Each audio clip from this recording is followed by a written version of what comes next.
আল্লাহ পাক এই সময় নিয়ে একটা সূরা স্পেশাল নাজিল করেছেন সময়ের গুরুত্ব বোঝানোর জন্য।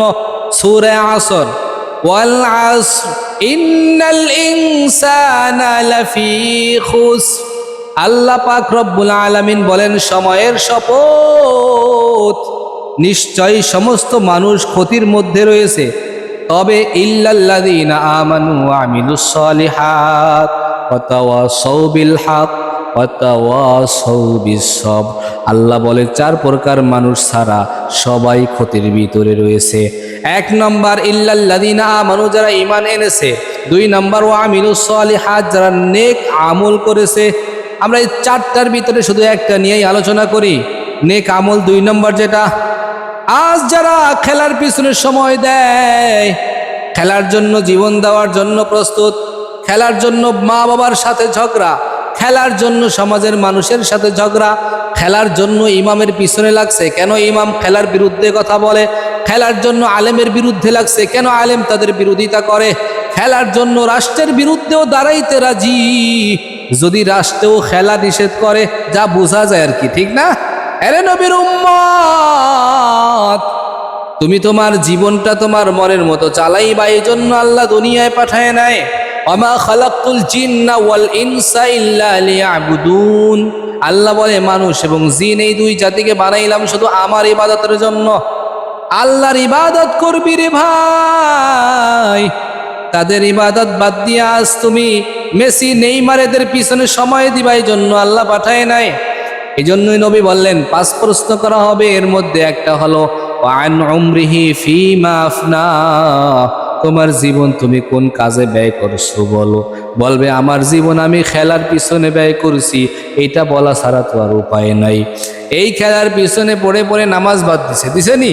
আরে নবীর উম্মত, নামাজে গাফলতি করতেই আল্লাহ নিষেধ করেছে, বাদ দেওয়ার প্রশ্নই তো আসে না। যারা নামাজে গাফলতি করে তাদের ব্যাপারেই তো ধমকি এসেছে। সূরা আল মাউন খুলে দেখেন, এই সূরা মাউনের 4 এবং 5 নম্বর আয়াত, ফাওয়াইলুল লিল মুসাল্লিন, আল্লাহু আকবার, আল্লাযীনা হুম আন সালাতিহিম সাহুন।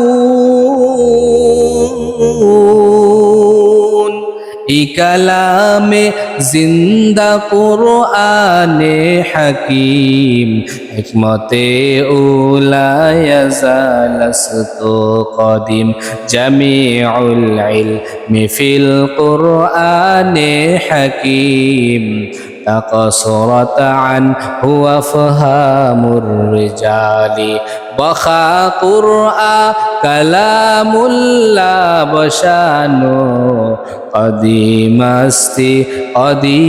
अस्ति لعينو। ভাইরা আমার, খারাপ লাগেনি? আজকে অনেকের কথা কিন্তু দলের বিরুদ্ধে যেতেছে, এই কারণে অনেকের পিঠে লাগতেছে, গায়ে লাগতেছে। আরে মলম দিলে জ্বলবে কার?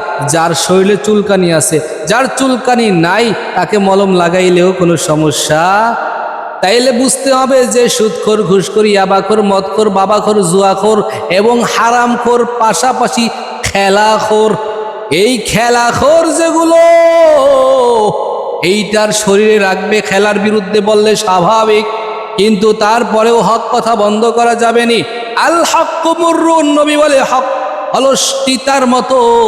জ্বর হইছে, প্যারাসিটামল, নাপা ইত্যাদি অন্যান্য ঔষধ তিতা লাগে, তার বলে খাইবেন না, বলে না তিতা, এটা খাইলেই শরীরের জন্য উপকার।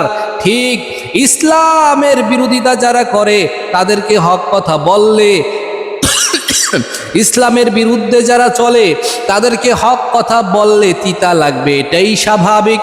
কিন্তু যদি বান্দা গ্রহণ করে তওবা করে ফিরে আসতে পারো রে ভাই, জীবন কামিয়াব।